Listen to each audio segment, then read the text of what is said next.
क्या आपको कभी ऐसा महसूस हुआ है कि आप कुछ ऐसा जानते हैं जिसके बारे में आपने पहले कभी पढ़ा ही नहीं? ऐसा लगता है जैसे आपने ज्ञान के किसी खास क्षेत्र के बारे में कभी सुना ही न हो। फिर भी एक पल में आपको अचानक वह पता चल जाए, या आपका इंट्यूशन इतना सही हो कि डरावना लगे, या अचानक इंस्पिरेशन आ जाए, पूरी और साफ, ऐसी नहीं जैसी आपने कल्पना की हो, बल्कि ऐसी जैसे कुछ डाउनलोड हो गया हो, या गहरे ध्यान में, या कुछ बहुत ही साफ सपनों में। क्या आप कभी ऐसी जगहों पर गए हैं या कुछ अनुभव किया है, लेकिन आपको पूरा यकीन है कि वे आपकी अपनी यादों से जुड़े नहीं हैं? हम आमतौर पर इन चीज़ों को कैसे समझाते हैं? हम बहुत ज़्यादा टैलेंट, तेज छठी इंद्री, या बहुत ज़्यादा कल्पना जैसे शब्दों का इस्तेमाल करते हैं। हम इन शब्दों का इस्तेमाल उन अंदरूनी अनुभवों को बताने के लिए करते हैं जिन्हें हम समझ नहीं पाते। लेकिन क्या होगा अगर मैं आपसे कहूं कि इनमें से कोई भी सिग्नल आपको किसी रहस्यमयी बाहरी दुनिया से नहीं मिला है? आपको कोई मैसेज नहीं मिल रहा है। आप बस अपने शरीर के अंदर एक लंबे समय से बंद डेटाबेस को खोल रहे हैं। आपकी तथाकथित प्रेरणा, पहले से पता चलने वाली बातें, यहाँ तक कि वे कल्पनाएं भी जो आपकी यादों से जुड़ी नहीं हैं, असल में आपके अपने सबसे छोटे कोर लाइफ कोड, आपके डीएनए से आती हैं। हमें हमेशा बताया गया है कि हमारे शरीर सिर्फ बायोलॉजिकल करियर हैं, शेल हैं जो खाते पीते हैं, मल मूत्र छोड़ते हैं, और जन्म, बुढ़ापा, बीमारी और मौत के अधीन हैं। लेकिन ये समझ शायद इतिहास में इंसानियत की सबसे बड़ी गलतफहमी हो सकती है।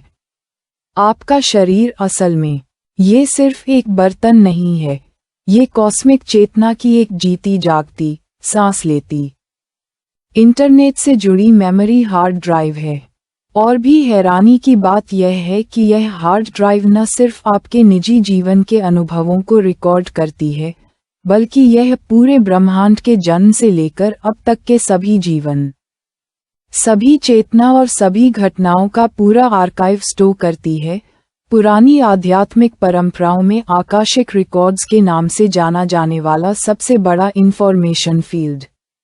आपको ये बहुत रहस्यमयी लग सकता है, एक मिथक जैसा लग सकता है, लेकिन रुकिए, चलिए सबसे हार्डकोर साइंस से शुरू करते हैं। लेटेस्ट बायोटेक्नोलॉजी रिसर्च से पता चला है कि डीएनए, जो हमारे शरीर में मौजूद एक छोटा, दिखाई न देने वाला डबल हेलिक्स स्ट्रक्चर है, जानकारी स्टोर करने का कितना डरावना जरिया हो सकता है। साइंटिफिक कैलकुलेशन से पता चलता है कि सिर्फ 1 ग्राम डीएनए में थ्योरी के हिसाब से 215 पेटाबाइट तक डेटा स्टोर किया जा सकता है। 215 पेटाबाइट का क्या मतलब है? ये 2,05,000 टेराबाइट है। ये दुनिया में बनी हर मूवी को स्टोर करने के बराबर है, और फिर भी बहुत ज़्यादा जगह बच जाती है। अभी माइक्रोसॉफ्ट और हार्वर्ड यूनिवर्सिटी जैसी टॉप कंपनियां और research institution DNA storage technology नाम की एक टेक्नोलॉजी पर जोर शोर से एक्सपेरिमेंट कर रहे हैं। वे हमारी डिजिटल दुनिया से जानकारी को एनकोड करने की कोशिश कर रहे हैं, जैसे कोई किताब, कोई तस्वीर, या पूरी मूवी, जिसे आर्टिफिशियल डीएनए स्ट्रैंड में बदल दिया गया है। क्यों? क्योंकि डीएनए जानकारी को बहुत स्टेबल तरीके से स्टोर करता है, लगभग कभी खराब नहीं होता, और इसे हजारों या लाखों सालों तक सुरक्षित रखा जा सकता है। एक अच्छा सवाल उठता है, अगर आर्टिफिशियल डीएनए का इस्तेमाल जानकारी स्टोर करने के लिए किया जा सकता है, तो हमारे अपने शरीर के बहुत ज़्यादा एडवांस्ड नेचुरल डीएनए सिस्टम का क्या, जो अरबों सालों से काम कर रहा है? क्या ये सच में सिर्फ फिजियोलॉजिकल ब्लूप्रिंट स्टोर करता है, जैसे कि आपकी पलकें डबल हैं या सिंगल, या आपका वजन बढ़ने का खतरा है? या ये है कि डीएनए का 98% हिस्सा जिसे हम अभी तक समझ नहीं पाए हैं, जिसे साइंटिस्ट जंक डीएनए कहते हैं, पूरे यूनिवर्स को समझने की चाबी रखता है? क्वांटम फिजिक्स के जनक नील्स बोहर ने भी कहा था कि यूनिवर्स मैटर से नहीं बल्कि इंफॉर्मेशन से बना है। अगर यूनिवर्स का सार इंफॉर्मेशन है तो हमारा डीएनए, जो हमारे शरीर का कोर है, एक इंफॉर्मेशन प्रोसेसर और स्टोरेज डिवाइस है। क्या यह एक लॉजिकल नतीजा नहीं है? अब आइए पुराने और रहस्यमयी शब्द आकाशिक रिकॉर्ड्स पर नजर डालते हैं। आकाशिक या आकाशिक शब्द पुरानी संस्कृत से आया है और इसका मतलब है यूनिवर्स का ईथर स्पेस या शुरुआती एनर्जी फील्ड। हजारों साल पहले पुराने भारतीय वैदिक ग्रंथों में यूनिवर्स की हर चीज के सभी विचार, काम और भावनाएं रिकॉर्ड की गई थीं और ये सब पूरी तरह से आकाशिक रिकॉर्ड्स में रिकॉर्ड किया गया था। यह आकाशिक रिकॉर्ड्स किसी दूर के ग्रह पर लाइब्रेरी में रखी कोई किताब नहीं है। यह एक दिखाई न देने वाला क्वांटम इंफॉर्मेशन फील्ड है जो यूनिवर्स के हर कोने में फैला हुआ है। ये हर पार्टिकल की बैकग्राउंड फ्रीक्वेंसी में मौजूद है। दूसरे शब्दों में, यूनिवर्स में एक इनविजिबल क्लाउड हार्ड ड्राइव है जो कॉस्मिक एक्सप्लोजन से है। एक्सप्लोजन के पल से हर गैलेक्सी का जन्म और विनाश, हर स्पीशीज का एवोल्यूशन और एक्सटिंक्शन, और अनगिनत जन्मों में हर कॉन्शियस प्राणी की हर सांस, हर दिल की धड़कन, हर विचार और हर चॉइस को रियल टाइम में अपलोड और आर्काइव किया गया है। सबसे जरूरी बात यह है कि यह कॉस्मिक लेवल आर्काइव उसी पल आपके डीएनए स्ट्रक्चर में डाउनलोड और एनकोड हो गया था। जब आपकी आत्मा इस शरीर में आई थी, आपको लग सकता है कि आपके डीएनए में सिर्फ आपके माता पिता के जीन हैं, लेकिन नहीं, इसमें आपकी पूरी आत्मा की स्क्रिप्ट है। हमारी आम समझ ये है कि डीएनए हमारे फिजिकल डेवलपमेंट, जेनेटिक जानकारी और हमें कुछ बीमारियां होंगी या नहीं, इसे कंट्रोल करता है।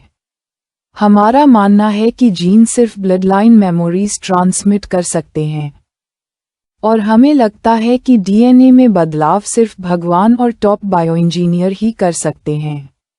लेकिन स्पिरिचुअल सच ये हो सकता है कि आपका डीएनए आपके बायोलॉजिकल ब्लूप्रिंट से कहीं ज्यादा है।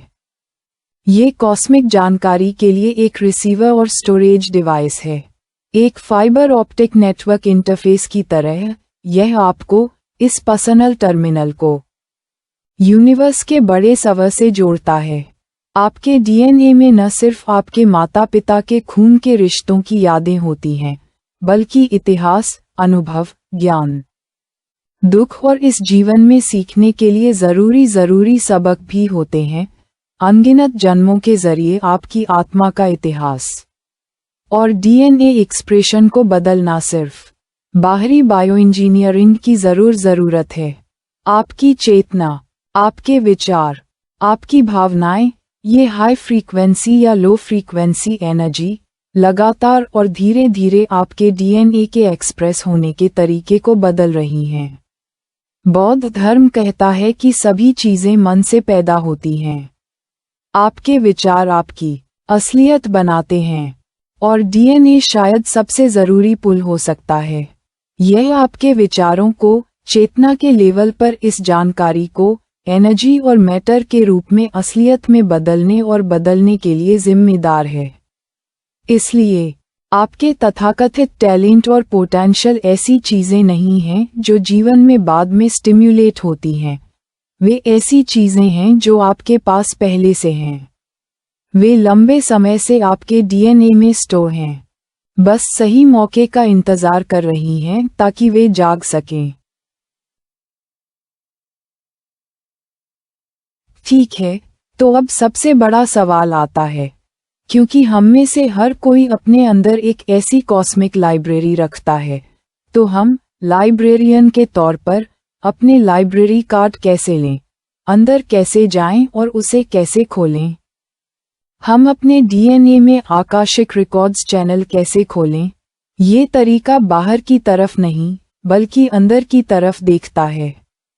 आपकी अपनी कॉस्मिक लाइब्रेरी में जाने के लिए 3 स्टेप्स। स्टेप 1, शोर को दूर करें और अपनी अंदर की फ्रीक्वेंसी को स्थिर करें। सोचिए कि आप बहुत दूर के वाईफाई नेटवर्क से कनेक्ट होना चाहते हैं, लेकिन आपके आसपास दर्जनों हाई पावर स्पीकर हैं जो एक ही समय में अलग अलग रॉक म्यूजिक बजा रहे हैं। क्या आप कनेक्ट कर सकते हैं? नामुमकिन। आपका दिमाग भी उन दर्जनों स्पीकर की तरह है जो हर दिन हजारों विचार पैदा करता है, जो चिंता और इच्छा से भरे होते हैं। चेतना का ये शोर आपकी अंदर की फ्रीक्वेंसी को बहुत अस्त व्यस्त बना देता है। इस हालत में आपके डीएनए में गहराई से स्टोर की गई सूक्ष्म कॉस्मिक जानकारी से जुड़ने की कोशिश करना नामुमकिन है। तो पहला स्टेप है शोर कम करना, अपना इमोशनल कचरा साफ करना और अपने दिमाग में बेकार की अव्यवस्था को कम करना। आप ये कैसे करेंगे? ये तरीका पुराना और असरदार है। बैठकर मेडिटेशन करना, फास्टिंग करना, नेचर में समय बिताना और बेकार की सोशल बातचीत बंद करना। ये सभी काम आपको ज्यादा स्पिरिचुअल बनाने के लिए नहीं हैं। ये बस उस कॉस्मिक वाईफाई राउटर को रीस्टार्ट करने के लिए हैं जो शोर की वजह से लगभग खत्म हो गया है। स्टेप 2 में सवाल जवाब से शुरू करने का तरीका इस्तेमाल होता है।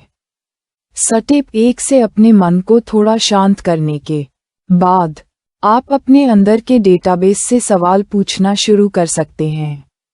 लेकिन ये सवाल पूछने के लिए अपने दिमाग का इस्तेमाल करना और फिर जवाब सोचना नहीं है। बस आराम की हालत में ईमानदारी और प्यार से एक गहरा सवाल पूछें जो सच में आपसे जुड़ा हो, जैसे कि आपकी जिंदगी का मेन सबक। किसी जवाब की उम्मीद न करें।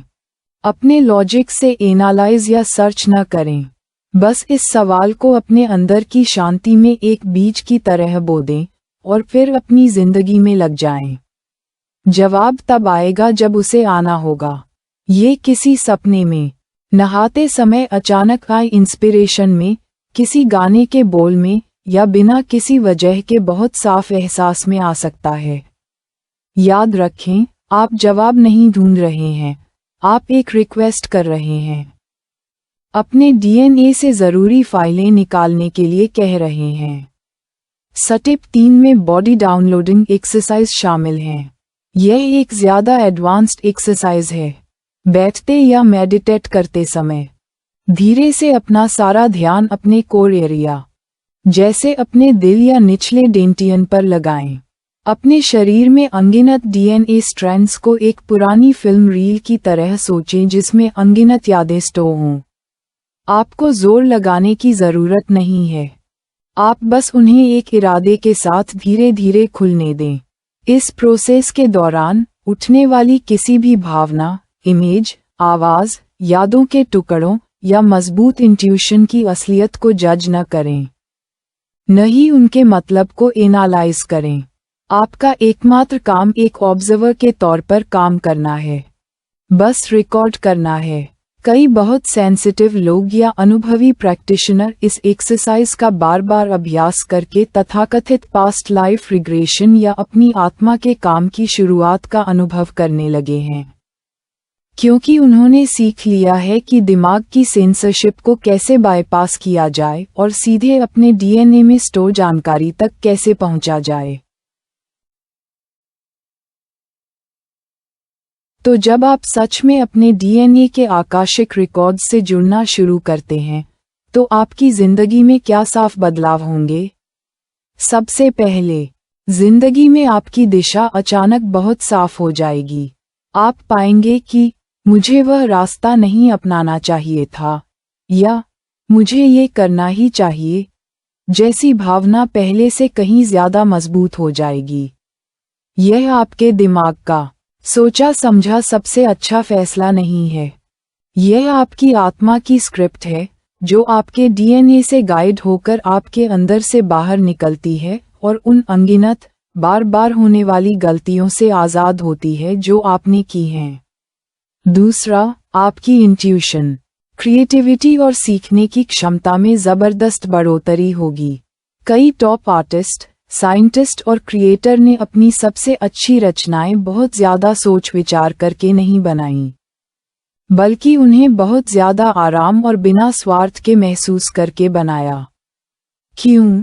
क्योंकि उस पल वे अनजाने में अपने डीएनए के अंदर मौजूद कॉस्मिक डेटाबेस से जुड़ गए थे।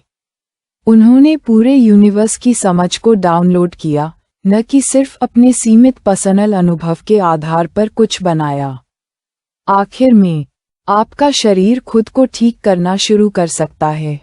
कुछ लोगों को गहरे मेडिटेशन या स्पिरिचुअल अनुभव के बाद चमत्कारी सुधार या पुरानी बीमारियों का इलाज भी महसूस होता है। ऐसा इसलिए है क्योंकि जब आपकी चेतना आपके डीएनए के ओरिजिनल ब्लूप्रिंट से जुड़ती है, तो ये शरीर के सबसे बुनियादी सेल्फ हीलिंग प्रोग्राम को फिर से एक्टिवेट कर देती है। पुराने ज़माने के लोग शरीर और मन दोनों को बेहतर बनाने, अपनी ओरिजिनल हालत में लौटने का यही मतलब समझते थे। आप अपनी जिंदगी की सबसे ओरिजिनल और हेल्दी सेटिंग में लौटते हैं। तो दोस्तों, आपका डीएनए कभी भी सिर्फ आपकी फिजियोलॉजिकल इंस्ट्रक्शन मैनुअल नहीं होता। यह वह फाइबर ऑप्टिक केबल है जो आपको पूरे यूनिवर्स से जोड़ता है। आकाशिक रिकॉर्ड्स, जिनके बारे में कहा जाता है कि वे सब कुछ रिकॉर्ड करते हैं, वे न तो आसमान में हैं, न जमीन पर, न ही किसी रहस्यमयी जगह पर। वे आपके शरीर के हर सेल के सबसे गहरे हिस्से में होते हैं। हम में से कोई भी अनजान नहीं है। हम बस लाइब्रेरियन रहे हैं जो बहुत लंबे समय से कोड भूल गए हैं। स्पिरिचुअल ग्रोथ का मतलब ज्यादा नया ज्ञान सीखना और अपने दिमाग को और भरना नहीं है। यह उन कॉस्मिक यादों को जगाने के बारे में है जिन्हें आप पहले से जानते हैं। आखिर में, मैं एक लाइन के साथ खत्म करना चाहता हूँ, जो शायद एक बड़ा सवाल भी हो सकता है। आप इस दुनिया में ये जानने नहीं आए कि यह कैसी है, बल्कि इस दुनिया के एक हिस्से के तौर पर खुद का पूरा रिकॉर्ड जगाने आए हैं। आपका डीएनए सिर्फ यह नहीं बताता कि आप कहाँ से आए हैं या क्या बनेंगे। यह आपके अंदर की सबसे गहरी जगह से चुपचाप पूछ रहा है, क्या आप तैयार हैं? अपने अंदर की उस कॉस्मिक लाइब्रेरी को खोलने के लिए तैयार हैं जो अरबों सालों से बंद पड़ी है।